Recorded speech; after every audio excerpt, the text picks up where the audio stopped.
Dopo le lamentele dei circa 1500 pazienti rimasti senza medico di base nel quartiere Meggiaro ad Est, è arrivata la risposta dell'ULSEI.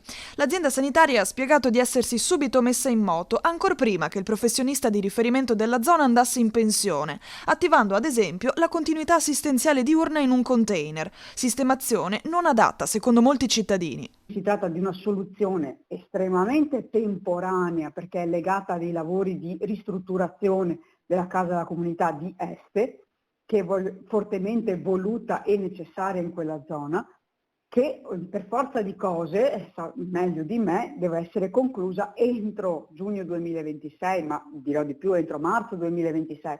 Quindi si tratta di una soluzione temporanea, ma è una soluzione comunque adattata in tutto e per tutto alle esigenze per cui per i locali, i locali adeguati, la sala d'attesa, l'ampio parcheggio, cioè c'è tutto in quella struttura. Chiaro, è una struttura temporanea. Una soluzione provvisoria che secondo la dottoressa soddisfa comunque tutte le necessità dei pazienti. Non è un servizio di serie B, perché sono medici di medicina generale, sono medici di ruolo unico, a quota oraria o a ciclo di scelta. Quindi in realtà sono medici a tutti gli effetti, con un alto livello di preparazione e di professionalità, e sono medici che sono stati messi in campo per coprire un fabbisogno orario che va ben oltre quello dell'attività ambulatoriale, perché parliamo di oltre 80 ore settimanali. Non c'è ancora un nome o una data certa sull'assunzione del nuovo medico di base. Quel che è certo è che l'azienda è al lavoro per trovare una soluzione. Tutte le misure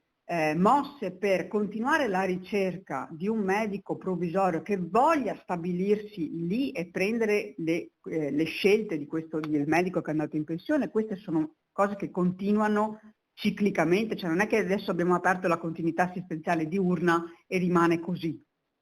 Tutte le manovre fatte, tutte le procedure messe in atto per la ricerca di un provvisorio continuano, così come a febbraio Azienda Zero, la Regione ci chiederà di bandire nuovamente le zone carenti e rimettere le zone carenti, cosa che viene fatta annualmente.